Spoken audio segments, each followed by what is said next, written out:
नमस्कार, आप देख रहे हैं वंदे मातरम न्यूज 24। जिला इटावा ब्लॉक जसवंत नगर से एससी ग्रुप संस्थापक मोहित जाटव के साथ योगेश की खास मुलाकात। आप देख रहे हैं वंदे मातरम न्यूज 24। न्यूज 24 में आपका स्वागत है। आज हम आए हैं जसवंत नगर में हमारे साथ बात करने के लिए उपस्थित हैं एससी संपादक मोहित कुमार जी। आइए जानने का प्रयास करते हैं। मोहित कुमार जी ने अपनी लाइफ में काफ़ी स्ट्रगल किया है और शुरू से ही बहुत ही ज़्यादा इन्होंने बुक किया है सभी पार्टियों के लिए। पहले बहुजन समाज के लिए कर रहे थे, आज सपा के लिए कर रहे हैं। सर से जानने का प्रयास करते हैं। नमस्कार मोहित जी।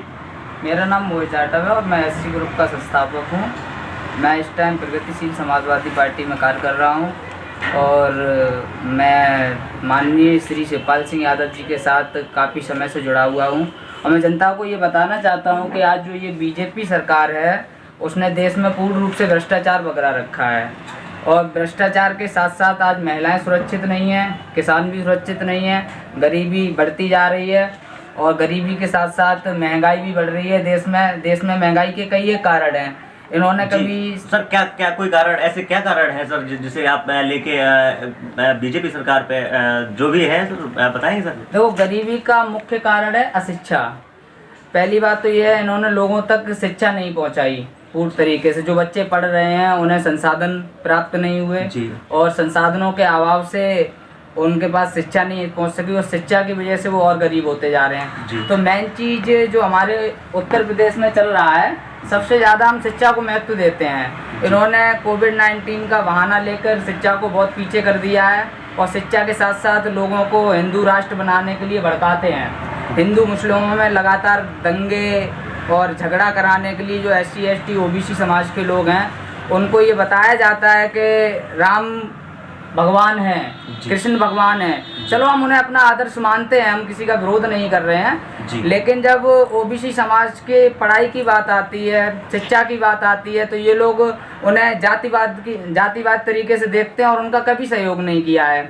और उत्तर प्रदेश में हमेशा जब से ये बीजेपी सरकार बनी है, किसानों के साथ अत्याचार हुआ है, किसानों का कभी भला नहीं सोचा है इन लोगों ने और ना ही ये आगे के लिए सोच रहे हैं। सर सरकार यही कहती है, हमारे प्रधानमंत्री जी बोला कि किसानों की जो हम दोगुनी आय करेंगे, तो सर इसमें क्या कहेंगे? दोगुनी आय हुई या नहीं हुई? किसानों की कोई दोगुनी आय नहीं हुई है और यूरिया खाद 5 किलो घटा दी गई है, फिर भी उसकी रेट उतनी है। जी सर, यही कांग्रेस सरकार में 50 किलो की यूरिया की जो पैकेट आता था वो अब 45 किलो कर दिया गया है। हाँ, कांग्रेस सरकार में जो पैकेट आता था उसमें से इन्हें वजन घटा दिया। और दूसरी बात, हम थे पर बात नहीं करेंगे। अभी प्रेजेंट में क्या चल रहा है, किस सरकार ने क्या किया, मुझे इससे कोई मतलब नहीं है। जो आज हो रहा है, जो आज के हिसाब से हम देख रहे हैं, बीजेपी सरकार कतई भला नहीं चाह रही है लोगों का और गरीब आदमी और गरीब होता जा रहा है।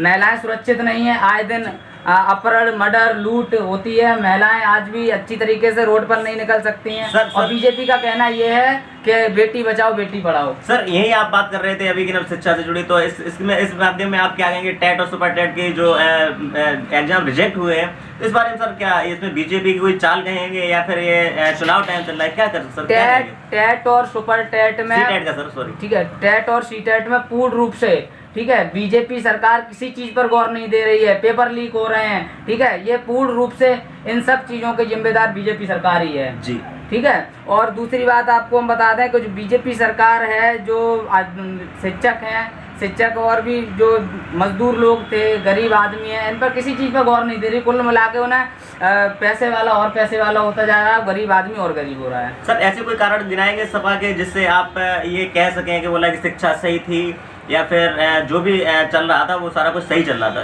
क्या सर? जब तक समाजवादी पार्टी की सरकार रही है, माननीय शिवपाल सिंह जी कैबिनेट मिनिस्टर रहे हैं और माननीय अखिलेश यादव जी चीफ मिनिस्टर रहे हैं, तब तक हमारे उत्तर प्रदेश में ना तो भ्रष्टाचार था और ना ही जनता परेशान थी, ना गरीब आदमी परेशान हो रहा था। जातिवाद और गरीबी, अनुसूचित वातावरण, इन सब चीज़ों को बढ़ावा दिया है।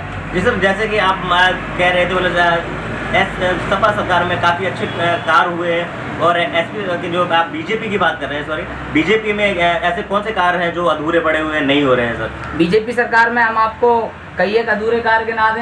दें। ठीक है, बीजेपी सरकार ने सिर्फ और सिर्फ नाम चेंज करने का कार्य किया है। जी। कोई भी ऐसे कार्य नहीं है जो अच्छी तरीके से सफलतापूर्वक कर सके हों ये लोग। इन्होंने बोला था सर, कि कहीं ना इन्होंने कहीं बोला था कि मैं हर साल नौकरियां दूंगा, नौकरियां कहाँ गई? सर कहीं ना कहीं ऐसा तो है जो क्राइम पे कंट्रोल हो या जो भी डायल 100 तो सपा सरकार की दी हुई है शायद, ऐसे ही है ना सर? डायल 100 सपा सरकार की दी हुई है। डायल 100 के बाद इनने कौन सी ऐसी सुविधाएं हैं वो जो चालू है? महिला हेल्पलाइन नंबर नहीं लगता है, जहाँ महिलाओं को दिक्कत होती है। इन्होंने जो महिला हेल्पलाइन नंबर चालू किया था वो भी अच्छी तरीके से नहीं लगता है। पुलिस आज अच्छी तरीके से कार्य नहीं कर रही। अगर कोई भी थाने में FIR लिखाने जाता है तो उसके लिए पहले से पैसा देना पड़ता है जी।